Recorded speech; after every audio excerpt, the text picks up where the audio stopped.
Welcome to, what is this, episode 33, Between Two Wheels podcast. This is Tyler Janke. Very anticipated episode. I'm so excited about this one. Chris Flower, how are you doing? I'm doing well. How are you? Well, as I said, I'm excited. Are you? I am also very excited. And Curt Mills, are you excited? Thanks for being here. I am. This is the first week we're actually talking about racing that we may have participated in. So we may have participated in. May have. We'll yes. Save that for later. No, it's very exciting. And we decided to do, there was a lot of action that went on the last 2 weeks. We're going to recap that. And we brought in back in studio one of the biggest downloads we've had so far, Jason Graffath. Thank you for coming back in. My pleasure. Thanks cool. for having me. That's why he's here. Yeah, we brought him in for a few reasons, and we'll get to. So we'll start that off. I just thought we had set a roadmap for kind of where we're going today, and then we'll backtrack and start and see where we go. So the weekend that was, we're going to talk about the Folsom Crit. There was a lot of action in the Folsom Crit, great weather, and some controversy. That's one reason why you're here, Jason, because you're full of controversy. So. No, just kidding about that. Then we had the weekend before that, Cal Aggie with the race. Oh, and last week was also Paskenta and the bump. So we'll go through those. We've got some other things we're going to talk about. Who's mad at what? Well, it's a little segment. We'll start here, and we'll talk about some Chico online. Once again, Chico, Jeff Gallen stirring the pot. Nice. Pro racing, maybe we could talk a little bit about Nilsson Palace and some of the other races. Is Froome going to do the Ruta del Sol? He says he is. He says he is. Okay. Very brave. And the list of shame, new dopers on the market for being positive. So we could talk about those as well. And then once again, we'll just rack the brain of Jason Graffath here in studio. Cool. Bring it. All right, Cal Aggie. Let's start with Cal Aggie. Last weekend or the weekend before. Before, yeah. Depends on when you say last was, right? So that was the initial start of our season, and a lot of good racing out there. Jason, you started it off with a bang with the 45s, the Masters 45s. Why don't you take us through a little bit of what happened? And, well, without just spoiling the whole thing, you won. So congratulations. Thank you. Yes. Well How done. does that not spoil the whole thing? Seems like that They actually already is know the definition ending. of- No. Okay, so let's go to the next race. Next race we had your whole team actually came out, especially in the Masters. I think I don't know if we talked about any other categories, but there was a 55s, a 45s, and 35s, and you guys took them all one top step. It was pretty awesome. So Jerome. He's just a super strong sprinter and won the 55s and found that out. And before my very first 45 race, and I was like, well, of course Jerome won because he's super strong, right?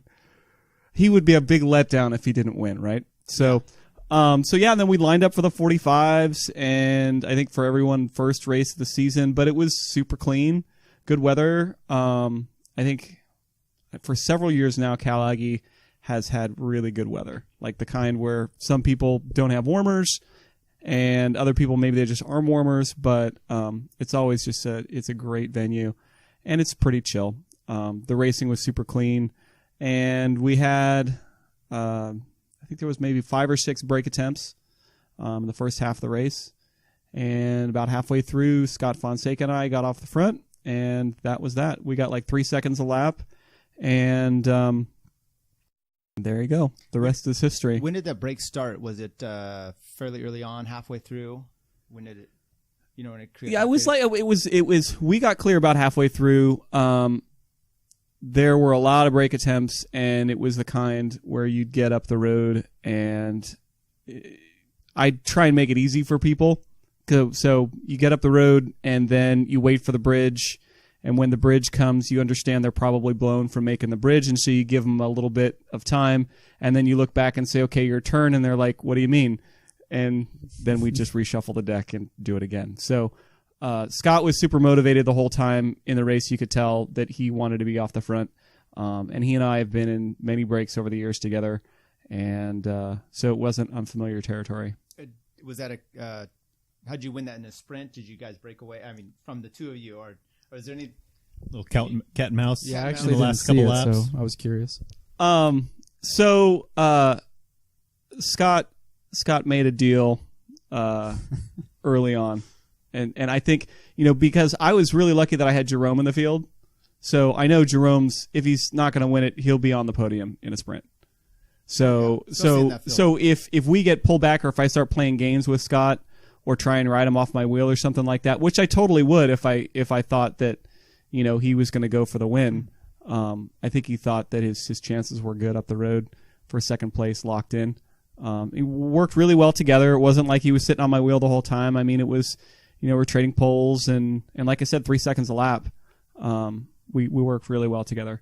No, and that's no slight against him at all. And because you're no slouch on sprinting. Scott does obviously fairly well himself, but you got Jerome. So he's beaten me in sprints, not Jerome, but Scott has. Yeah, no. So I'm saying you guys both, that's maybe a crapshoot, but who knows what your fitness is at the beginning of the year? Yeah, and you make those deals, or you say you're going to, and he obviously adhered to that. And there's no slight there at all. I'm just saying that's a good thing. If I get in a break with someone that's going, like if I'm up there with Jerome, I mean, I'm not going to work for that. Or maybe you are, because second place is pretty good. Right. So you're not going to beat him in the back, so might as well do it. So I don't have a problem with that. You guys want to join in and make a controversy out of this? No controversy. But yeah, there's nothing there. That's great. how'd the field sprint shake out from the guys that were left behind there?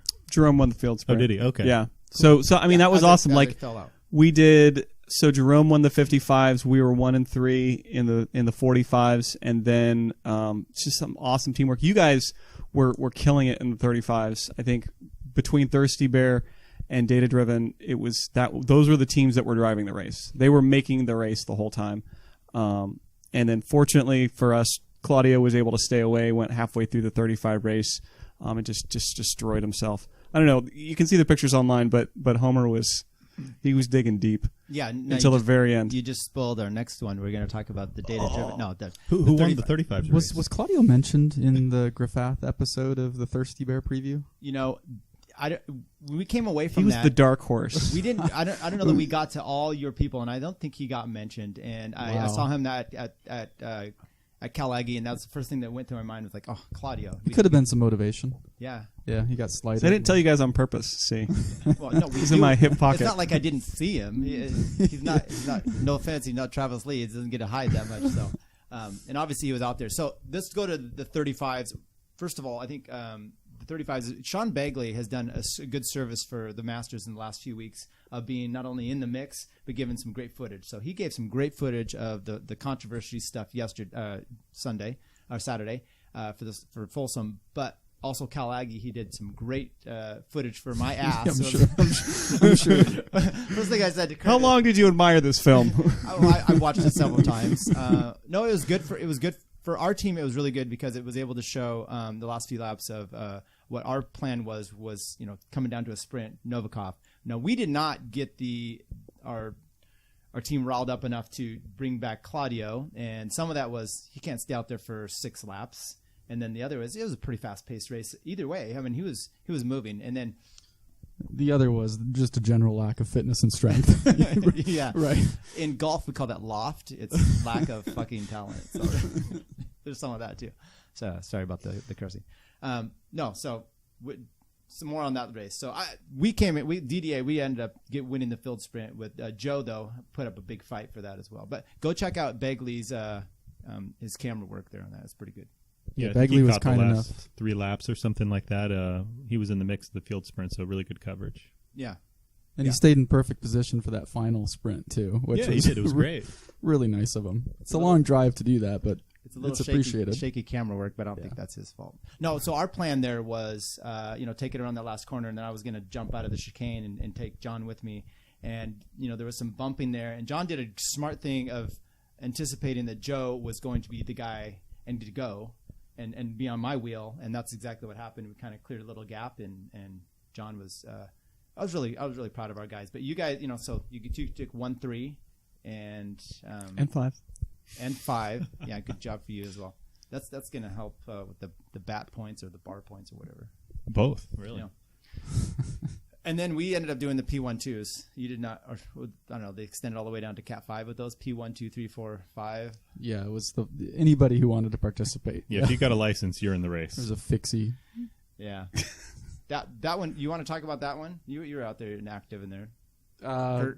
It was pretty fast. I mean, we were missing some of the big teams. We were talking about that earlier. Herbalife, I don't know who's on their team this year, but they weren't there. Mike's Bikes I don't think they had a presence there. No. A Main didn't show up for the race. So you really just had Oak Valley Community Bank.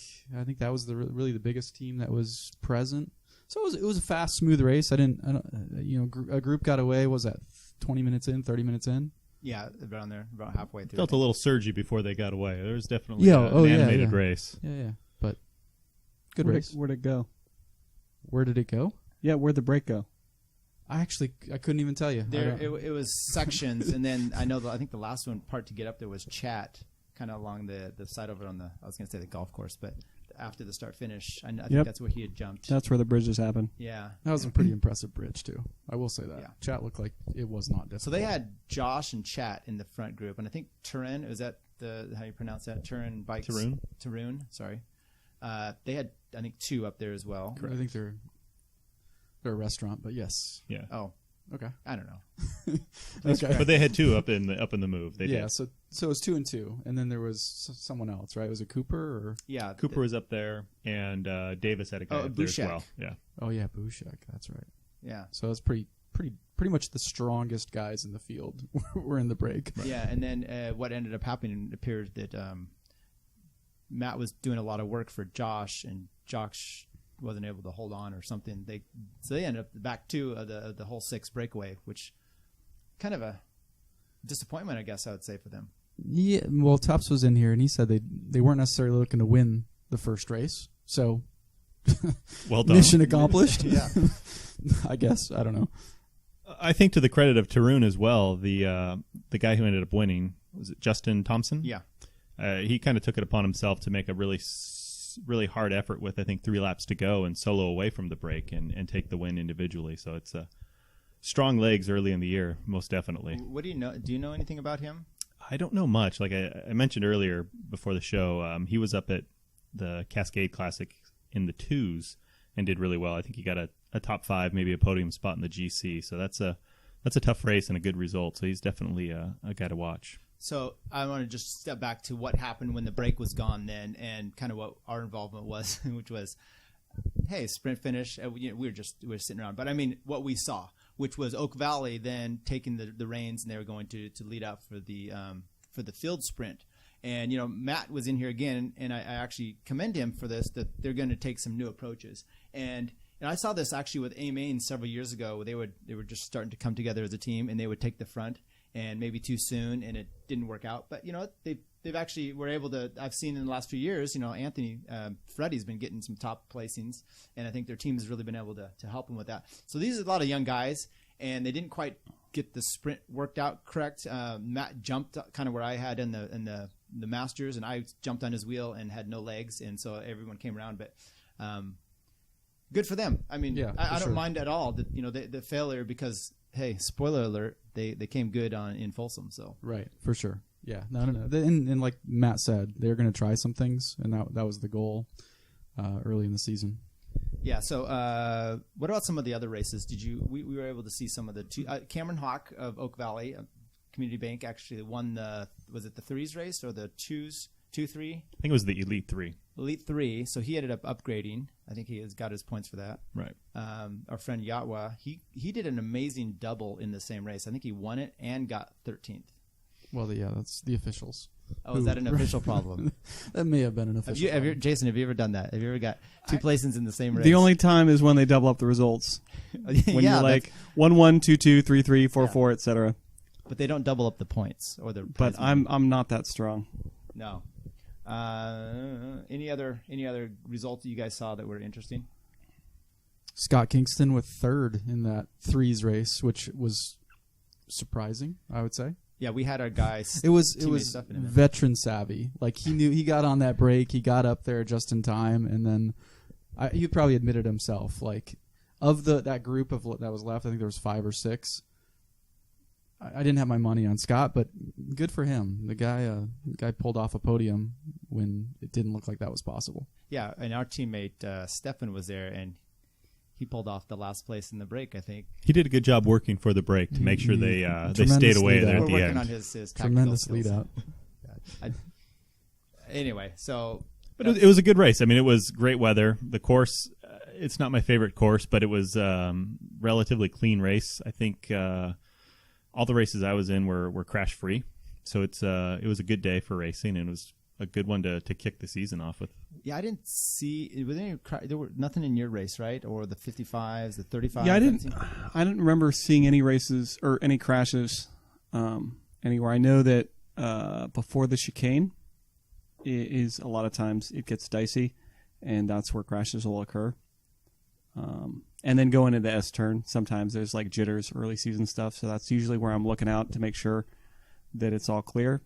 And it was pretty solid. It was a good I've been early to season Urgent run. Care there 2 years in a row, so it was nice to go home on my own. So where'd you go down?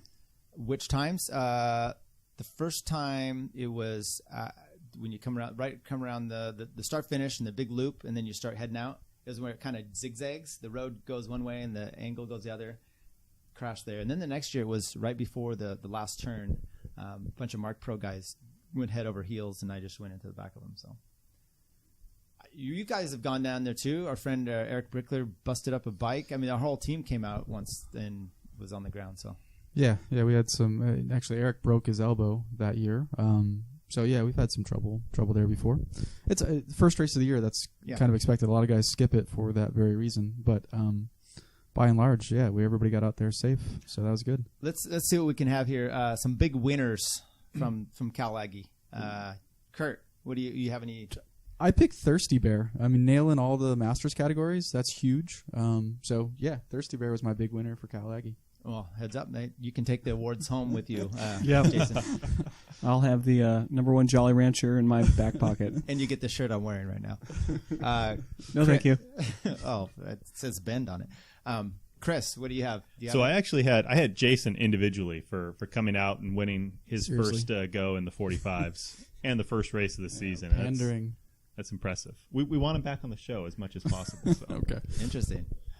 Well, I'm gonna go through a few of them here. Claudio, I have to give him credit for that because I was in that race and we weren't able to bring him back, and that was pretty ridiculous, I must say.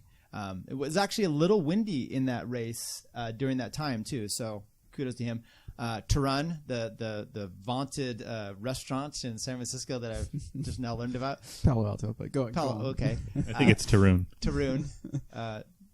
They obviously pulled out some great results for the P12 race, and I would even give Oak Valley. Like I said, I don't think they won, but they set a plan up in motion, and they have a bunch of these young guys, and they were whipping them in shape as to whether they were actually following along. It appeared so. So those kind of the ones. Everybody's a winner.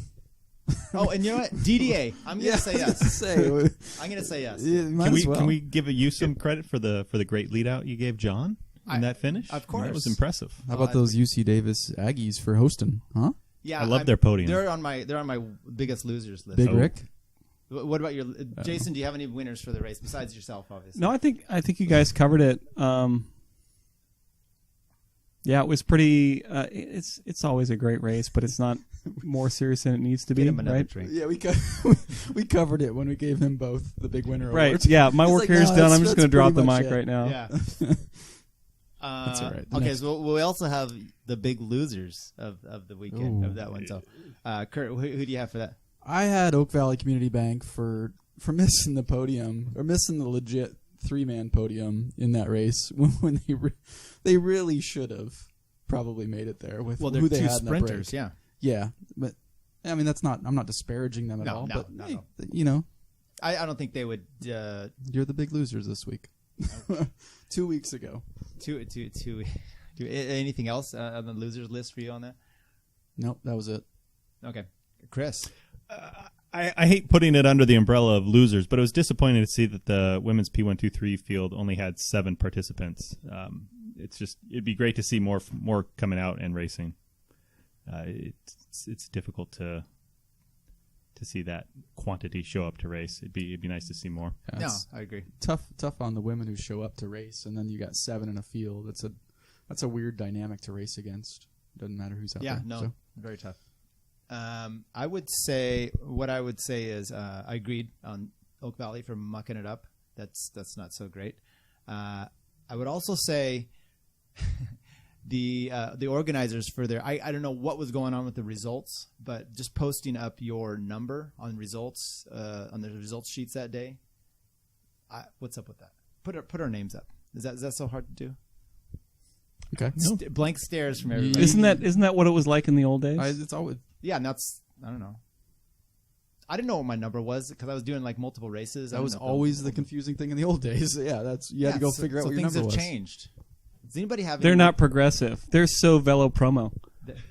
Okay, I don't even have that problem with Velo What? Promo.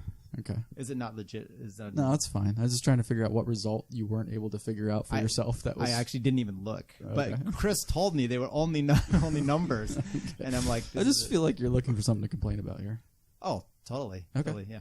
Yeah. Jason, do you have any big losers from the day, or are you just all positive? No, I mean, obviously for us it was an awesome day, but it's an early bird race. So if you went out and raced your bike and enjoyed the course and the weather, and there really wasn't any, it's always just a mellow good time.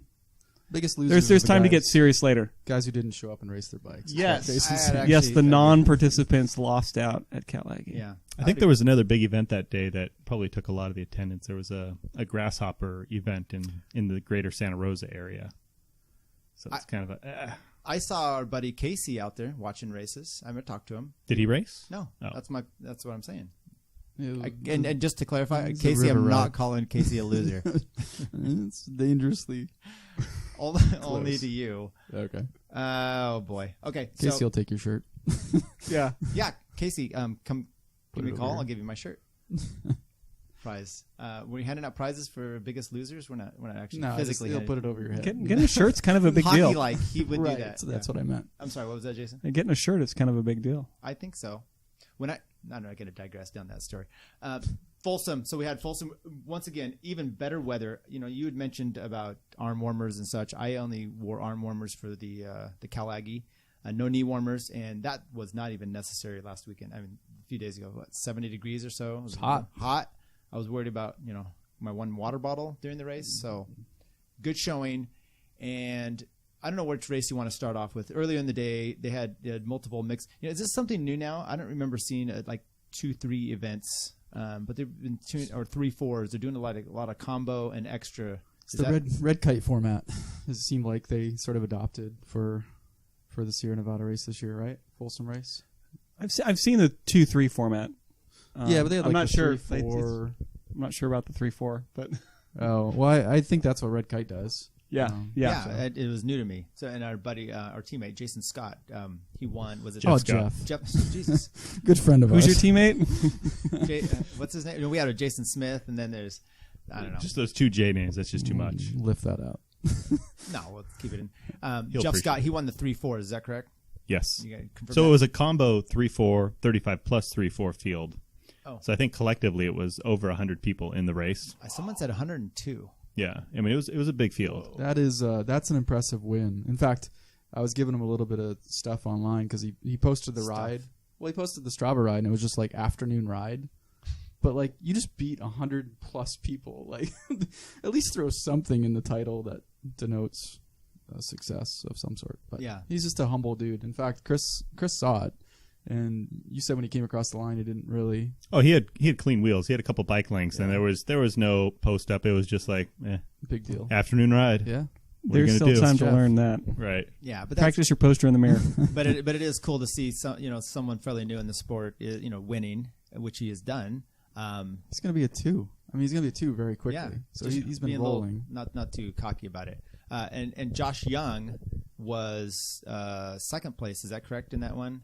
I believe he's a guy that I know we've had conversations with. He's commented on our podcast and stuff, and he was really strong in cyclocross.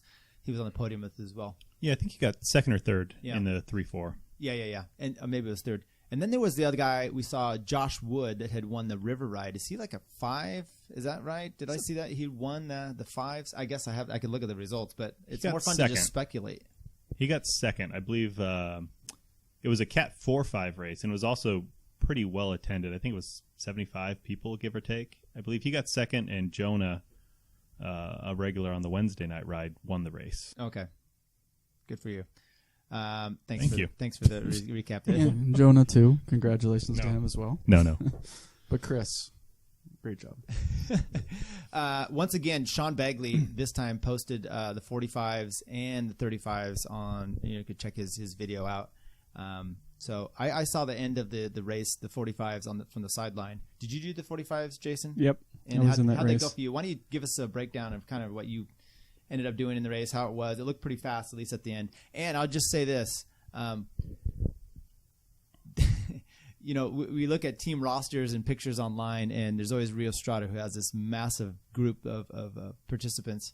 That was what it felt like with Team Pete's this weekend. There's 400 of them out there, all aged 45. So the caveat or the intro for the 45 race is it was Pete's team camp this weekend. Yeah. And that's kind of how the 45 race went. Super big fields. And you mentioned the average speed. The average speed was just about the same for the 35 and the 45 race. And Pete's was all over the front. So I'd be up the road with two Pete's guys, and then Dan Bryant would just come screaming up the right or the left, and then I'd try to follow that, and then we get brought back, and then that would happen again. It was hard. That first race was really hard, just because they're a bunch of strong dudes, smart racers, and they controlled the race, and they ended up first and second. And I think Reinhardt got third in the 45 race. Yeah. So O'Rourke and Dean, right? I think I know O'Rourke won. I think it was Dean. Yeah. So it worked out. I mean, they played their race. It was super hard, but the big fields were tricky. I think there was a lot of. I was worried about the 1, 2, 3, 4 format at Cal Aggie, with there being just tons of different category riders at different experience levels and fitness. Just the big fields, and I think the super good weather.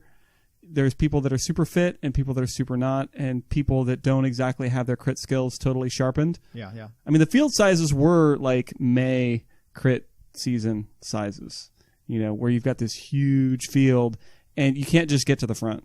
It takes time. If you're in the back anytime, it's going to take a while to get to the front. And then when you do, something has to happen, and it has to be a big effort to do anything in that race just because the field's so big. So maybe this isn't even fair to ask you, but I felt that the speed in the 30, and we can talk about the 35s in a second, but it was quite a bit faster than at Cal Aggie. Now you were off the front in Cal Aggie, so I don't know if you could really properly attend to that, but faster in the 45s than the week before? Oh yeah. I mean, Cal Aggie's got a ton of turns, and Folsom doesn't. Yeah. So you shouldn't ever really have to slow down at Folsom. It's like full gas the whole time, usually. So I think it was 27 something for both races at Folsom, and then 26 at Cal Aggie. So we're moving, yeah. How'd you guys end up on the 45s then? Your Thirsty Bear team. Jerome was fourth. Wasn't happy about that. Super motivated when he went into the 35s, and then we could get to how the 35s kind of ended for everyone. Well, let's go back. Let's finish on the 45s, though. So what was your plan? You were trying to get in a break. Obviously, no break stayed away. So what do you guys do on a setup for Jerome at the finish? I mean, was he on your team last year? I'm trying to remember if he was with Cortex. He was. No, he was on the team last year. Won nationals on the team last year. Oh, that's right. We talked. And yeah. But I wasn't really racing at this level last year, so I didn't have a chance, and I definitely wasn't racing 45. So Jerome and I haven't really raced until this year, and it's really cool. It's like having a really good sprinter on your team you can count on. Yeah. And so you do what you do. And for me, I'm probably going to be the person that gets in a break, or that's what I'm working to do most of the race. So I make it easy for him. If I'm up the road and he's like, well, I'll just do what I do and wait, right? So you guys go chase down what you need to, and Jerome's sitting pretty, and then if it comes back together, then it's, I'm tongue on the stem trying to string the field out or make it happen for him. So who did try to get him in position, or was he just kind of freelancing off of any random Pete's guy that was around? So I'm not sure how the 45 played out at the end. I mean, I was pretty blown. because I was following so many moves and then just trying to pull the field. Like Dan was off the front with Sayers for a little bit, and then it was just like, well, I can't let those guys stay away. So it was like everything I had to try and get the field up to them, like just basically tow the group up to those guys. And I wasn't doing anything at the finish. I didn't have the legs for it. In the 35 race, Claudio was just bananas, like super, super good. And he was right there at the end. And we'll talk about it at some point, like when the big incident happened. Claudio was basically, Jerome was on his wheel.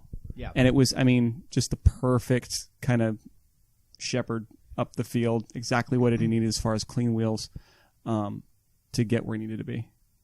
Yeah, Claudio did, when I was talking to him, I think he did 3 races, almost an aggregate of 90 miles that day. So good for him. And I didn't even, maybe he did the river ride too.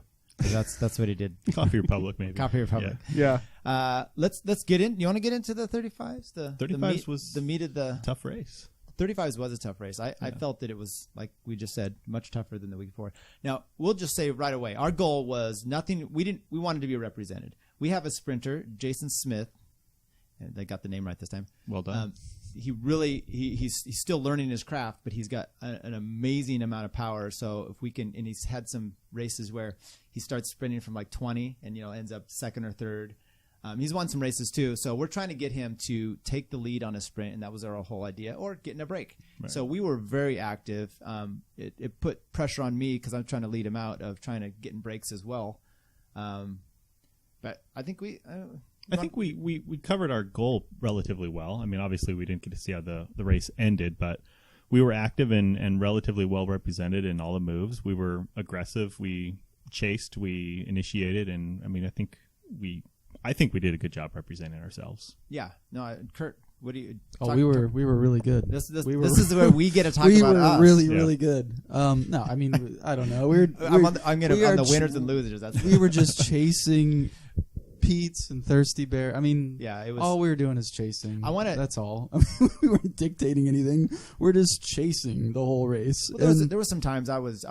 And we tried to get our guy Travis up the road as well. Yeah. There was times though, I'm not joking about this, where I was wondering if Pete's had behind the scenes split their roster and were racing 2 rosters against each other, because there's some weird tactics that I'm not always sure what's going on, and maybe it's just that they're so effing strong. They're just 40 chess. 40. More like, familiar with that. And we're gonna get shit, but it's more like 3D hungry hippo. I don't know. It wasn't that brain word. No, whatever they're doing, I'm sure. Who are we to say? It was exactly. It was impressive. No, it was impressive. What was your take on the 35s? Before we get to the, if we're talking about Pete's, it seemed a little less organized. I'm not sure if I think I want to say that Dan sat that race out. Bryant, but not Martin. Right. So they have. There's no shortage of strong guys on that team, but it to me it seemed like the plan for them in the 45 race was to get some guys up the road, and at least 1, probably 2, and then Dan would counter late. So if you're Dan, you let a gap open to the break, and then you motor up and you just go right past the break and you go solo. And it's totally in his wheelhouse. And he can just sit out and just push whatever 380, 400 watts for 20 minutes and win the race, so right? Maybe their goal was they just wanted a sprint for this one. That kept happening. Yeah. And like I was saying before, like I was the guy that was trying to cover that the whole time because it was we didn't have we didn't have the numbers that Pete's had. So in the 35 race, it was a little more chaotic. It didn't really seem like there was a flow the whole time. It was a lot of kind of unorganized moves. And I mean, I was pleased with our team that it seemed like if I was in a move and it got brought back, that we were in the counter. And that's always what I like to see is that, you're blown and you're just like, you want to follow that next move and you know it's coming because the field just got you. And just on cue, you look and there's people jumping and you're in the move. Yeah, because otherwise you're blown and you're set to chase because you guys have Jerome and you've got to you have a chance of winning this still. So, well, why don't we get to who wants to take the snapshot of the chaos that happened with 1 lap to go? Anybody? You want to step up for that? I was a little too far back to see. At that point in the race, I'd kind of just thrown in the towel and just hanging around for the finish, so I didn't get to see it until I ran into the back of somebody, so I didn't see how it all transpired. Well, then maybe I'll do it, because I was actually Jerome was right to my right, so I saw that. Yeah. So you're in the gutter. You can watch the video of Bagley once again. I was taking Jason up the gutter on the left. I'd made a decision, and Bagley actually says, he stayed to the right, which made him saved his race. Now, my thinking on that one is, if we're not up at the front right away, that back stretch, you can take the left side, basically take it out in the wind and move up how you need to. So that was going to be my plan with Jason. We were moving up hard on the left, drums on my right, and this things start going down, and the carnage blows back and just misses my rear wheel, and you can see it in the video that I'm flying up the left side, and Jason goes down. So we miss our guy. Jason in perfect position otherwise. Yeah, he didn't. For us, he was doing what he was supposed to do. Yeah. And then it was just you weird. like and what happened with you? Because our guys got caught up in there. Did you get caught up in all of that as well? I was lucky. Well, I guess lucky and unlucky. I just happened to be in a spot where one of the Tesla guys decided to like track stand. So this is going down, like you hear it, you see it, and you kind of see bodies going down, and it's like in slow motion, and you're just like, there's a crash. How do I not go there? Yeah. And so your instinct is to go away, and then in the same time, this dude's like stopped. We're doing like 30 plus miles an hour, like roaring. Yeah. And so I think I might have even locked up my rear wheel a little bit and slid, and I went to the right of him, and you guys were all in a heap to the left. And so I was slowed down a little bit, and then I had to work to get to the back of the group, and then everyone's looking at each other like, are we still racing? And then there was this kind of a sprint at the end, but there was like cars in the road and people, and it was crazy. Yeah. So as far as that, what did you have something, Curt, on that? So yeah, I ran into maybe the Tesla guy. I didn't know he was track standing. I bumped off of somebody, landed on somebody else. I actually bruised my knuckle, which was owie, frustrating. Took all the hair off of that too. But yeah, then I was a witness, so I jumped up on the hill and sort of watched the response occur. That's a good lead into the Zapruder breakdown we'll do later. I was just on the hill. Yeah. I don't know what. Yeah. So and then it's the funny thing is we're not even starting with the geese. There were geese in the middle of the field, and then you're like, let's just start with the chaos that ensued, and then it's like, well, the 3 geese that were in the middle of the field weren't. I think it was 2. Yeah, I saw 2. So already you're about as hard to believe as Guyman. Sorry, I didn't count the geese. I'll admit. So, would you want to, Jason? Did you geese? You I called out the geese. Okay. It was like when there's a car coming, you scream car. It was like geese. Honestly, that's more regular than you would think on that course. It's so annoying. Like those geese, they come back. I think they're cycling fans. So going back to the crash. So the Michael David Winery guy is down in the middle of the road. Maybe 15, 20 seconds has gone by. Everybody else has pretty much collected their stuff and has made their way off the road. And you realize maybe now it's 30 seconds that I think it was John Fritz. He's not going to get up. The laps only take a minute 15 or something like that, maybe a little less than that on the Bell lap. So it's literally the worst lap for this to occur on, because 10 seconds is just under 10% of the time or whatever. So everybody's having to make decisions. I saw the SUV back out to protect John, which for a minute sounded like a good idea. Then you realize the sprint's coming and the moto's still there. So there's nobody on the backside to tell the race to slow down. I hear Ken Todd get on as the PA announcer, get on and say, get the car off the course. And then I think the officials overruled him. Who put the car on the course? Well, the car was following the group and had pulled off the course. And then after it pulled off, I think they decided to back the car back up to protect John, realizing he wasn't getting up. But by then you've got like 10 seconds left. So I think there was just a lot of confusion. The moto turned around at that point and started going back into the field. Everybody had the best of intentions to make the situation better. It was just a really tough situation. And on the last lap, you're not head down full gas, but I mean you're extremely focused on nothing peripheral. You're not going to see and be able to determine that if somebody on the side of the road is telling you to stop versus telling you to go or whatever. Yeah. You're going, and it's difficult in that moment to make that decision that I'm sitting second wheel, I need to stop. And I could attest to that. So I look back, and Jason's not there. So okay, I switch into I'm now finish guy mode, and I'm jumping up there, and I'm working my way through. And you can see this with Bagley thing. He jumps before the corner. I try to go through, and I'm coming through the last corner. I want to say, I'm trying to remember, somewhere around 3, 4. Okay, it's a good spot.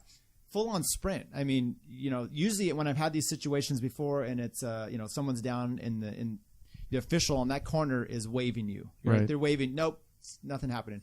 So we're flying up, and then it kind of makes a little bend, and I see car, I see officials, I see motorbike coming at us, and so I start sitting up. And some people didn't sit up, some people did, and that's what kind of caused some more of the issues. What I would have liked to have seen happen there, because that road is so wide, is have the officials on the left-hand side and just kind of waving and let us sprint. I mean, it was more dangerous having oncoming traffic like the motorbike and such than just letting us sprint that whole right side. Yeah, I think if you had just kind of funneled people to the right, which is kind of the direction you're going to be turning into anyway, it would have been relatively safe. It was not really far past the start finish, but yeah, in hindsight, I think that would have been a better plan. I think, as Curt said, there's not a lot of time to put that together. And as someone who I was right next to the wreck that happened, that's not one of those wrecks where you go, oh shit, that's bad. It was just like, oh, these dudes went down. There's some scrapes. I'm going. Yeah. And so there's no thought in your mind that this is a neutralized. And then it's even tough. Like I come around that corner, I'm like, damn, I'm gonna have a good result, and they're waving me, but I'm gonna have a good result. And someone does a bike throw literally at the line with me. I'm already sitting up, and it's tough not to put yourself, because you're out there competing, to not do those kind of things. Well, and like you said, the road kind of bends. You lost the bike throw. That's true. Well, I was thrown the other direction. Yeah. Sure. So the road kind of veers a little to the left, and you can't really see where the car is, but that's your sprint line because that's the shortest line until you see it. Right, and when you see it, it's difficult to process everything in that short amount of time because you're just completely exhausted mentally from the sprint. You're trying to figure out, what do I do? Yeah. So I think, to Bagley's credit, just to be able to recognize that and ease up off his sprint is pretty solid sprint technique.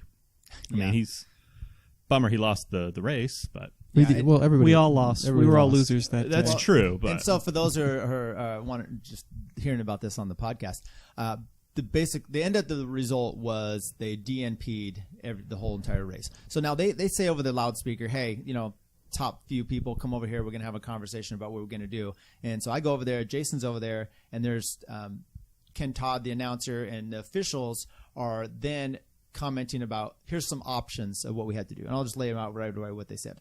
Restart with like 3 laps to go. We DNP everybody, just no finish on anything. Or we take the finish as it was, as the results were. Kind of just take a look and we get what you get. Did you get a sense of when they said restart with 3 laps to go, is it kind of just the few folks that were left, everybody that hadn't crashed? Everybody. Well, everybody. You get your free lap. You get your free lap. I don't know. And I think there was a consensus of everybody of like, I don't want to do that again. Right. Those are the worst. Restarting with everybody having been able to gather themselves again with 3 to go is always the worst situation. That's crash number 2 waiting to happen. Yeah. Yes, I'm thankful that everybody was just like, you know what? Let's just take the DNP and get out of here. Right. That was the right decision. If they had flagged us down and we didn't get to somewhat 90% compete for that finish, the ones that were there, maybe you go okay. Yeah. But maybe even Sayers was there at the time of this race. I did the Boise crit. Okay. And with like 5 laps to go, there's like a massive wreck. And so they restart us. They give us 10 to go. And exactly what you said. This is when people will ride soft rides. You remember those bikes? I don't know if you ever did. Destroyed on the last corner. And once again, it was a massive pile up. And it seems to always go in that situation. Yeah. Anyway, so you were over there, Jason. I stayed the whole time because then things have been blowing up online about, things that were said here and there. And I do want to address a few of them. First of all, I'm going to just say this about this podcast. We're not out there to be picking on any teams. We make jokes. We make a lot of jokes about ourselves. That's first and foremost. We like to present a lot of things that happen in cycling in this region. Talk BS about the World Tour. Rip on Phil Guyman, because I'll talk to you about that later if you want.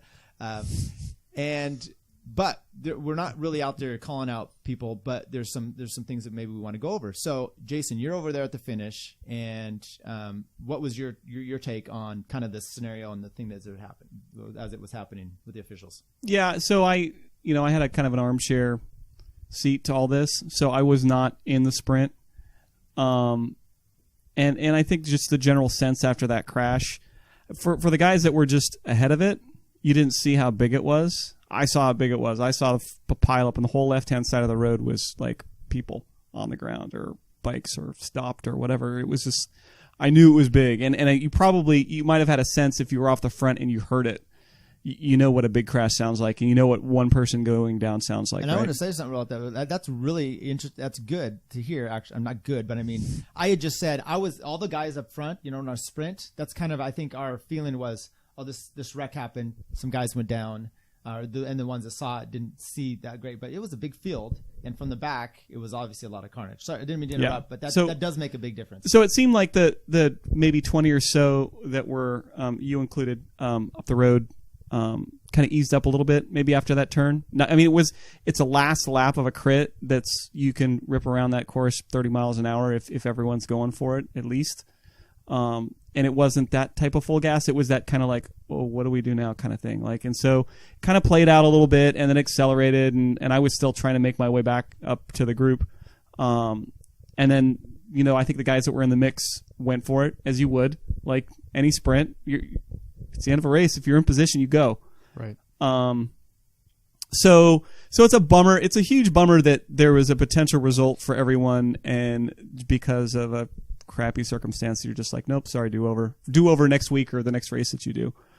So then I think the officials did the right thing. They got everyone together who had kind of skin in the game and kind of took a vote. And the majority opinion really was kind of like, well, it would be stupid to do 3 laps. And there's so many people that just, I mean, it was just almost like rolling dice if you look at the results. You're like 20 finished and like 60 DNP'd. It's kind of like, so, and all things, these are the things that are going through my head. It's also masters racing, which we shouldn't take too seriously. I mean, we take the sport seriously. We train, we work hard, we're competitive, but your life's not going to get better or worse if you have a great result at the Folsom Criterium, the EB Folsom Criterium, right? So I've got all this stuff in perspective in my head, and then there's thought differently. There's people on the ground, Sunday, right? actually. That was your real chance. Like Vaughters was going to give you a call up. He's be like, I kind of saw your result at Folsom. I was wondering if you wanted to quit your job. Not that pink kit. So all this stuff's going through my head, and then the majority opinion, I think, at least that I heard when I was there and they were polling everyone was, let's just call it. It's really just call it a day. And those of us that have our skin and our bikes are intact, hooray. And those that are on the ground, that's a huge bummer. And I hope you heal up quick. And then there was, I think, a couple of dissenting opinions, at least one. And I think it was focused on, well, this is a result. And so I would, and then at some point they lined up the next group. They were trying to decide what to do. At some point with the officials, there was absolutely no chance they were going to restart us due to the time it was taking this conversation. So that actually went away. I was over there and I was just like, okay, and I was going to walk away. And then, and I'm just going to say this, Sayers made a comment to you about, hey, you went on a podcast and called me out or called their team out. And, and I'm going to say this. So there's been a lot of stuff online about ripping on Sayers. And I'm going to say a few things right up front. And then, Curt, I know you had some questions for me. There's some things right up front that I think that said it in a bad way. One is he made that comment to you, Jason, which shut you down to be able to speak about it anymore. And you did a good thing of just not indulging in the conversation any further. The fist pump coming over the finish line, I think, set some people off from Sayers because you can see that in the video when Fritz is down on the ground.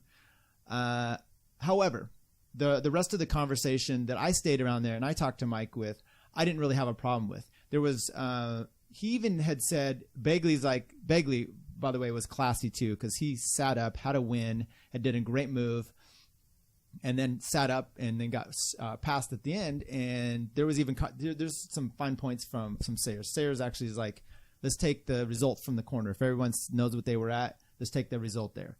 That didn't seem to be it because no one really. I can't even remember where it was. Begley's like, hey, you wouldn't have won if I hadn't have sat up. And Sayers is like, actually, you're totally correct. He gets the win. You know, these are things that we're willing to go about. The one that seemed to set people off was when they said DMP. Sayers then says, well, no, we raced. Are you going to give us our money back? Now, some people will heard him say, are you going to give me my money back? But he was actually saying everybody's money back, which I don't think was an argument that he was intending to win. It was more of an argument of, what are you doing as an official to set the record straight? And then I think, and make sure that everyone's in line. We're coming out here competing for something, he said, and whether that's, your ego, whether that's to beat somebody, what do you have it? So I think what happened was, like I said, the first two things that he did set the mood in the incorrect direction, and then there may be a history of some people. Look, he as he told me, we talked, and then by the way, I know I'm talking a lot. The speakers were loud there, and it was hard to have some conversations and to hear everything. But as he told me, he goes, look, I take a position, and I feel strong about it, and people don't like when you take a stand for something. And you know what? Maybe there's a guy out there that did race, and he wanted his place, and Mike is his voice mouthpiece for this case. So I didn't take offense to what Mike was doing. That's kind of my position on there. Any recourse on that? Well, shut you down like that. The refund thing. I know that John Fritz did offer to. I don't think that's the kind there of was refund. there was a bonus attached to the refund. Must be collected in Sorry, person. that was all I have. I went back to our conversation. I don't remember ever down talking Touchstone, Die, or whatever the team is this year. I'd love to have those guys on here and talk about their team. They ride strong. I mean, Sayers is a strong rider with a good pedigree, and I don't know that we pedigree. But Go on. Yeah, I get it. Sayers is a strong racer. We all know that, and he's somebody I think that everyone looks to every single race as somebody that will animate and who's strong and will attack until maybe his legs fall off. Yep. So that's, I mean, to his credit, like, he has a ton of respect everywhere. Regardless, I mean, people might have opinions about him, whatever, but as a bike racer, he's wicked strong and smart. And I know it's somebody that I look to, like, my eyes open when I see him and I'm watching what he's doing. He's one of the people that I look at, and that's a good person that I can learn things from. So that said, I would ask in that instant to kind of understand that there's people still on the ground broken, right? Like, you're asking for $10. You're arguing over $10, and there's somebody that's going to go to the ER with a broken bike, and so we're back to, like, we're masters. This is recreational racing. Like, we all take it seriously. We all have fun taking it seriously, and we're all competitive, and we all want to win. But at a certain point, you got to kind of back up and say, okay, we're good for today. Today was a good day because I didn't land on the ground. I wasn't behind, the crash when it happened. Because, I mean, if Sayers is behind, if he's on your wheel, he would have gone down, right? He wouldn't have been in the front. Like, yes, that's luck. Where you are in the field at that point is there's a lot of that is luck. Yeah, because it's a clean course. You should not have a crash where there was a crash. I agree, but it's kind of interesting. And look, we're not even mentioning how this wreck basically happened, because to some extent it happens, right? And Who knows? I don't really want to go down that road either. Anyway, so but it's interesting that people will get mad about anybody causing them a wreck because they've never done anything wrong themselves, right? Exactly. And they're more upset with Sayers talking about. And my point with him was he wasn't arguing that he should have the win. That's not what he was arguing about. And people are more upset with that than picking out who. I guess that's a good thing. Maybe we progress. We don't care who caused the wreck. And whatever. I don't. What are you going to say, Curt? Just a good way to take this less seriously is to purchase audio equipment and film a weekly podcast. This is a great way to really lessen the Oh, yeah. It's group therapy. It's a good way to point. keep everything in proper perspective. Correct. No, right. because we're treating this like it's life and death, right? Yeah. Right. That's why we record on Mondays, which are off days. I'm working a little bit. I have a trial this week. Okay. Well, it's off the bike day. Yeah. Okay. Oh, you know what? Let's talk about any other comments about that? It was a big field. It was a really big Yes. field, which was great. Yeah. I think 86 people. Yeah, it was. I don't know if I said this before or during, but we had like a May field. Like when you look at May is typically like the month of crits. You just have crit after crit, and there's these big fields, and everyone's like kind of fit, and it's aggressive bike racing. And I mean, if you like to race your bike, there was a great field. I mean, there was some stuff going on. There was some rust, but it was bike racing, and that's not typical for that race at this point. Like usually that happens the next time they have that race. I didn't feel as bad though. Like that there was. Oh, that was really sketchy. I mean, I didn't. You say rust, and I agree, but it wasn't that bad. I don't know. Maybe I'm rusty, so everyone else looks smoother. No, it was what Jason's saying. So the last 4 years, I was kind of looking at the numbers. We've had fields that were like half that size, and in the other years, it's been the weather hasn't been as good as it was this year. This year was like 70 degrees and perfect. But yeah, it did feel like you said. It felt like May or June, and even. The P12 race was really, really fast, and it was attacks going left and right. And on that course, it's a wide course, so guys are just shooting up the right, shooting up the left, and it felt like the comfort level you have later in the season in a crit versus early in the season when everybody wants to stay together, save their legs for the sprint. It felt totally different. It even felt different than the week before. Like I saw guys doing things that I was like, whoa, like last week I thought you were out of shape, and this week you're, firing it up the gutter like every chance. Yeah. No, but it was impressive to see. Everybody's flying right now between being able to get on Zwift in the middle of the winter or this winter when you didn't even have to. You just go outside and ride your bike. Everybody's moving. 70 out right now, and hard to call that winter. Yeah, and the fields were huge. Whether in the Masters, I think that was natural. Like more people signed up. In some of the other categories, it was a manipulation of like putting 3s and 4s together, putting 2s and 3s together. Guys showing up because they could race, multiple races in a day that maybe historically you couldn't do at the Folsom Criterium. So, good on them for sort of switching that up and kind of following the red kite model. But the P12 field, strangely, was still like 30. It was like 33 or 34 guys, which is. Really, so I was thinking in the 50s, but it's 40. There you go. Okay, but there's a lot of DNFs. No, yeah, maybe it was 40. But I felt that race was really fast. You want to talk about that race real quick? But you didn't have the big teams, which I guess was weird. You had Oak Valley, you had Davis, Maine, and there was no Mike's bikes. You had Data. The three of us, Curt, Chris, and Tyler. Right. Well, we did. Yeah, we're going to talk about how well we did. We did pretty good. That's why do you think I have recording equipment? That's the sole reason is to talk about. I'll just say about 30 minutes into that 60-minute race, I knew I didn't have the legs. Although I put one of my higher power outputs that I've had this year in that race, but I did try to jump into a break late.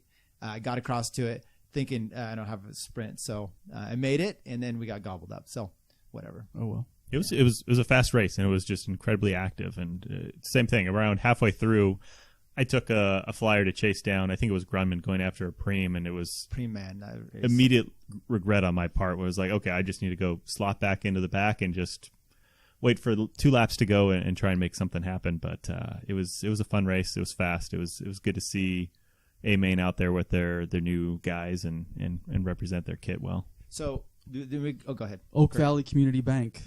After the week at Cal Aggie where they didn't do it quite so well, actually restoring their good name and taking the sprint. That was good. Yeah, I thought I saw that last corner, and I thought they were maybe going to go 1-2 as Josh and Chat, and then it was like 1-5 or 6 or something. I mean, Josh still. But yeah, Chat, and you look at the video or the pictures, Matt he had clear win. I mean, it wasn't even close. It was him, and then a big gap, and then several riders, and then another gap, then Chris.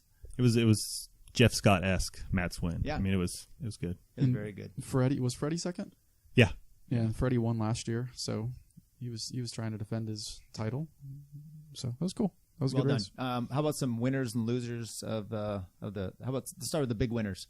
Curt, Big winner of Folsom race. Masters head count, just big fields. Hadn't seen that in a number of years, so that was kind of the big winner. Chris. I would go with head count as well. It looked like there was a much greater turnout on the women's side. The women's 3-4-5 race had close to 40, which is a good representation. And then the P123 was near 20, and the race was actually really active. A lot of attacks. A break ended up getting away and lapping the field. So it was some pretty aggressive and exciting racing. It was good to see. Yeah. Well, obviously, any of the people that won are big winners, but I would say Oak Valley Community Bank Cycling.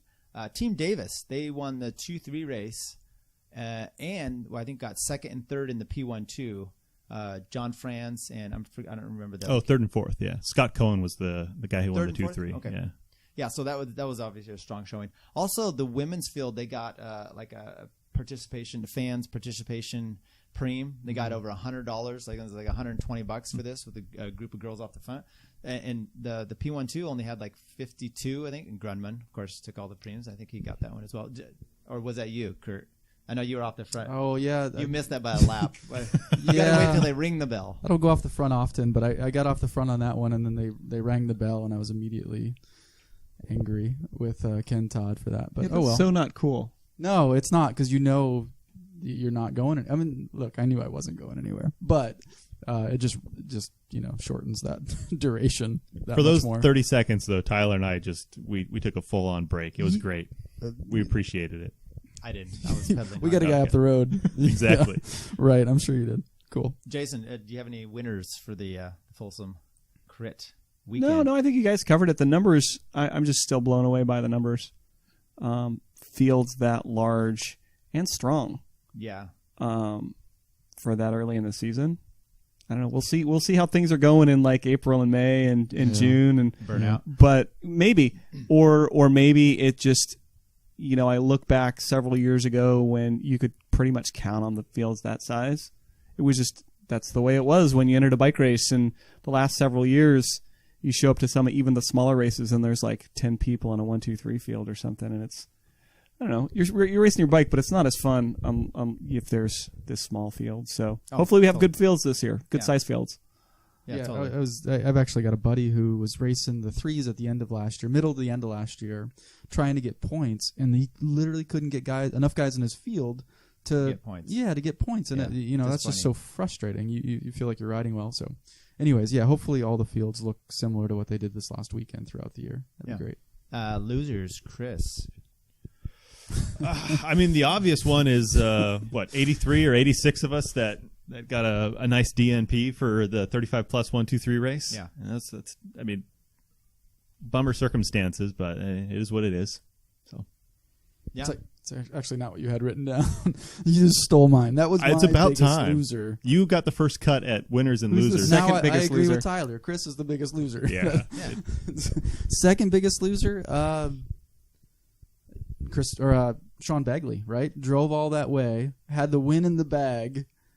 I'm stealing yours now. Thanks. And then sits up at the end only to get a DNP anyway. No, I mean, nothing he could do, but that sucks. But then you think about, I mean, without the wreck, who knows what happens? But he had that. That was the only reason he saw that there was a car there is because he had it so clear that he was able to start looking up the road to sit up. I'm sure he was, zipping his jersey up and gonna point to the sponsors. So, anyways, good for him.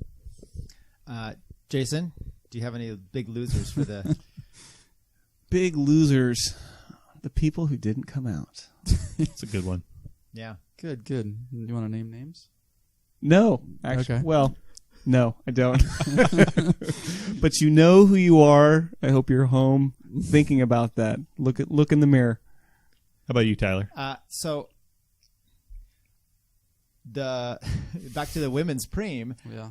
They had $120 preem, and there was a group of 4 off the front, and one girl kind of made an effort, and they kind of rolled, and it was very disappointing. You'd hope that for $125 or whatever it is, that there would be a little bit more gnashing of teeth and going after it. But now, how much of that do you think is we roll past the preem lap from time to time, and you don't always hear what it is. You're just burying yourself, and you hear a bell, and it's like maybe it's socks, maybe it's $500. I'll tell you why they knew, because the other preems they didn't even try; they just rolled.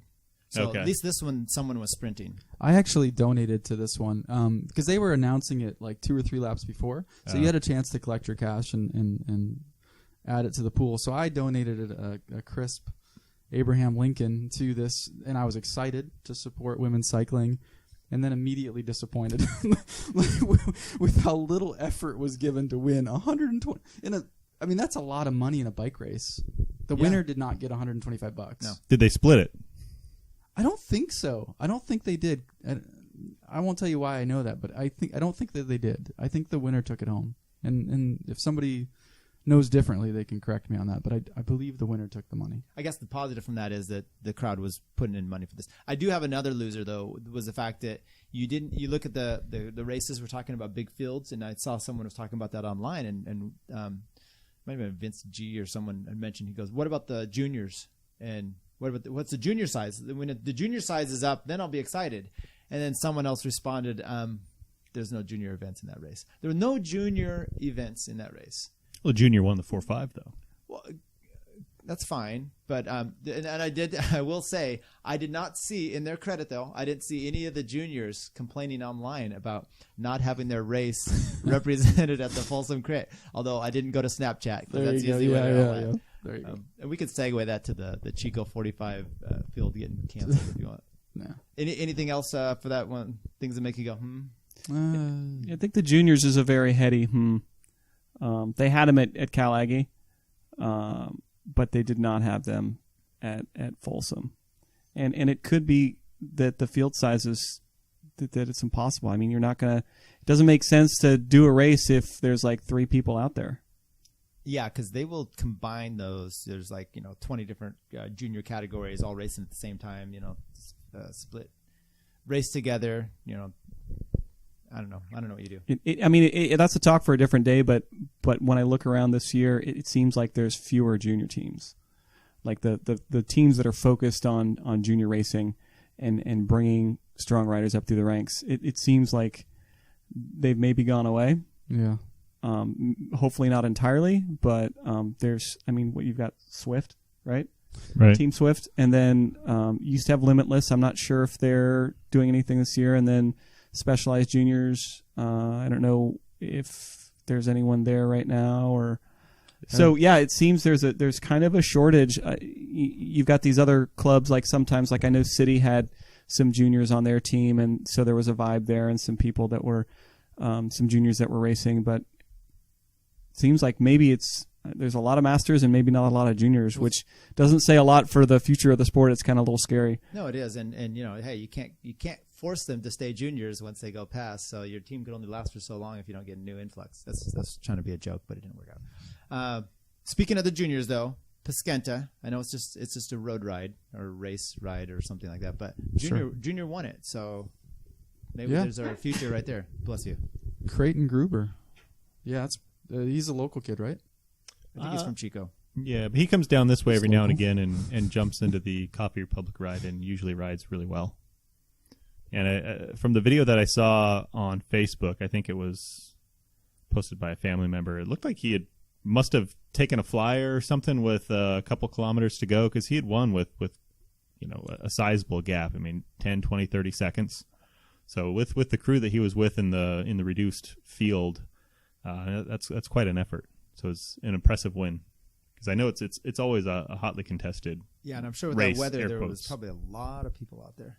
I also saw someone went down, like some rando that was just out there riding, and they swarmed around him, and he freaked out. And Yeah, there's a good chance that Creighton will get to keep that trophy. Yeah, forever. right? Yeah, Yeah, His forever trophy. that might be his. yeah. On that crash, what I could piece together through just kind of looking at social media, it sounds like there was just a guy out for a bike ride, just kind of casually out for the day, and the group came around him probably a little closer than he was comfortable with. He got wobbly, made contact with some of the guys in the group, and just led to a big domino type crash. The guy who was just out for his own casual ride ended up having to get airlifted out, knocked out on the scene for a period of time. Sounds like broken miscellaneous bones, so it's not a good thing for the ride. But how often do you get a helicopter ride? That's be true. honest. Does he remember it? I don't. Yeah. I don't know. That's too bad. Have you done that before, Jason? I for that reason where it's like category 1 through 6, I kind of avoid that. And then there's usually like the family stuff that happens with Super Bowl or whatever. And so it's popular, and it's kind of like you were saying, it's hotly contested. Like, to the people that take it seriously and go out there with fitness, it's kind of a big deal.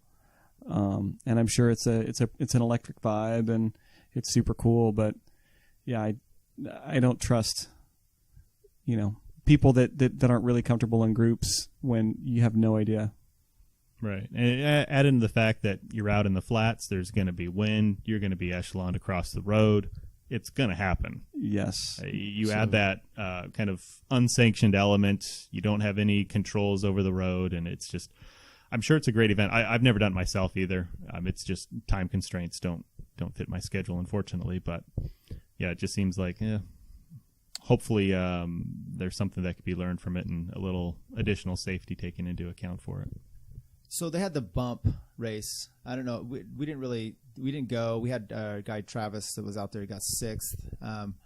Any takeaways from that whole weekend, or did you have teammates that did well? I think Travis Lee did well in one of those. I know the same guy that won Cal Aggie won the P12.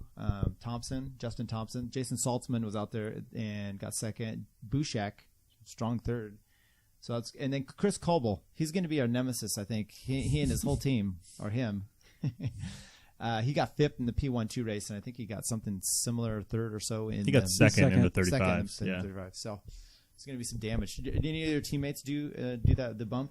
It was Travis, and I think we had some. I think in the 45s, and Joe Foster won the 55s. Good. So we had a good showing. It's I'm not sure if you guys have done that race before. It's a great course. It's fun. We just happen to have Folsom the day before, and it's local, so it's much easier, at least for me. So that's why I'll usually do Folsom instead of the bump. But yeah, I think if you look at Justin, that's like 2 races, basically the first 2 races that he did, and then I think that there's a focus around Tehran Elite. That's going to be a very strong squad, I think, this year in the P12s. I think they're organized, and they obviously have some strong racers.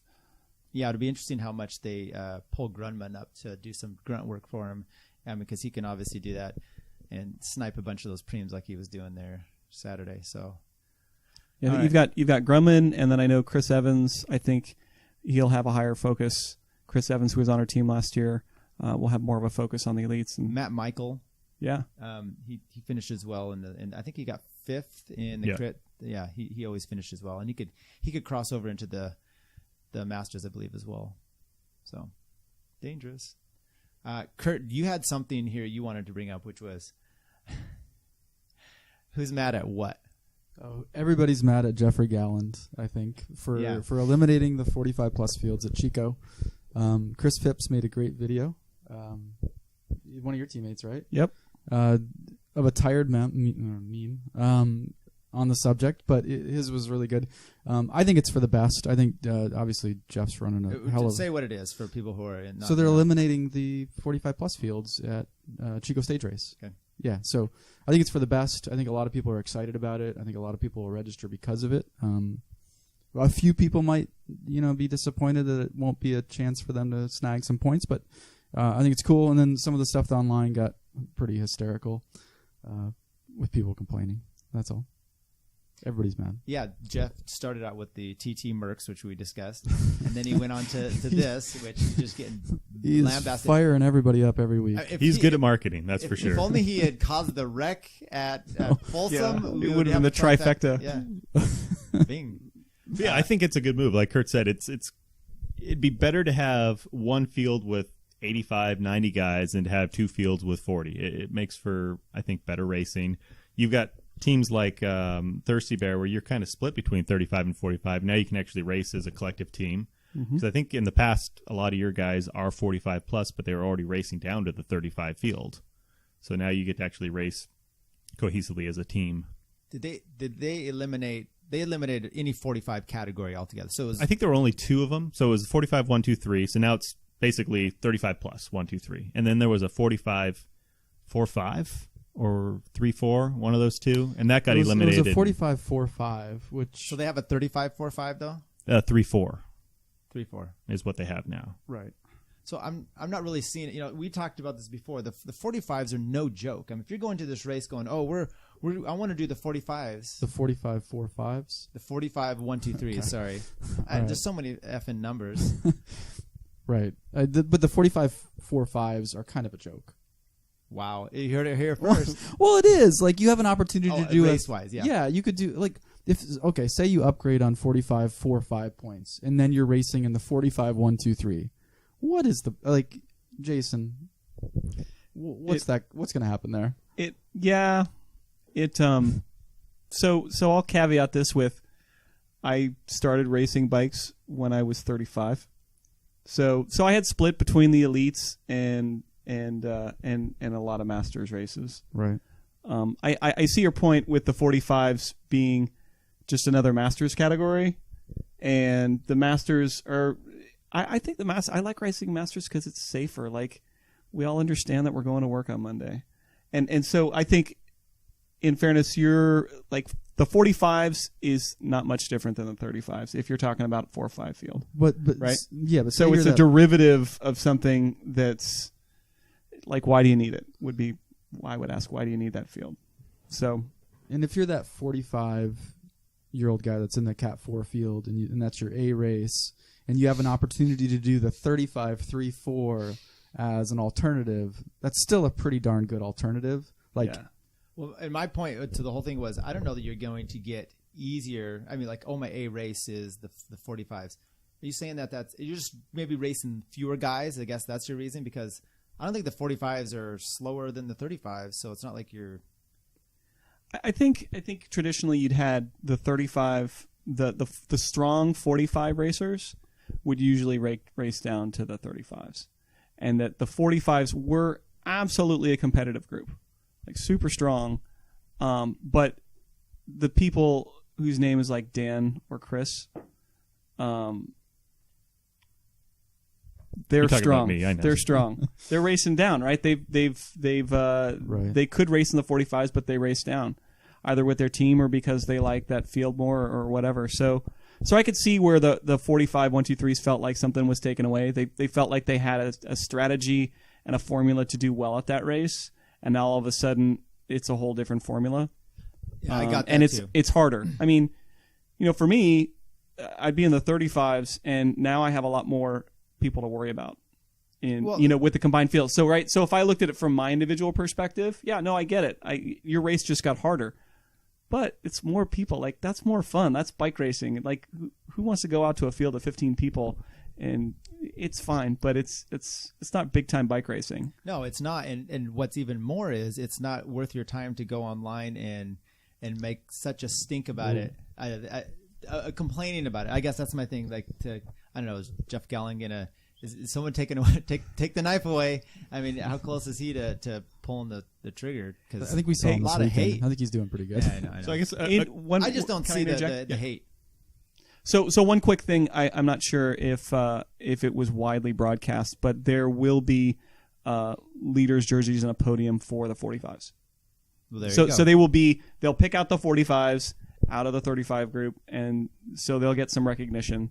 I'm not sure if there's going to be prize money or anything like that, but there will be some recognition for the 45s individually within that big Masters There field. you go. Justify it to your wife. So there's picture. yeah. Jersey? Facebook. A question for you, Jason. You guys have a really strong Masters team with a pretty high head count. Are you dealing with a situation now where some guys might not get to actually race because that'll put you over kind of a perceived cap? Yeah, I think there's as we get some of these bigger master teams, I think in the past we have been there's discussion about team sizes. Right. For us at Chico, it won't be a problem. I would expect you probably will see a lot of Pete's racers out there. It'll be a lot like Saturday was. Sure. Yeah. Where you're seeing a lot of red, aggressive and in the race at almost all times.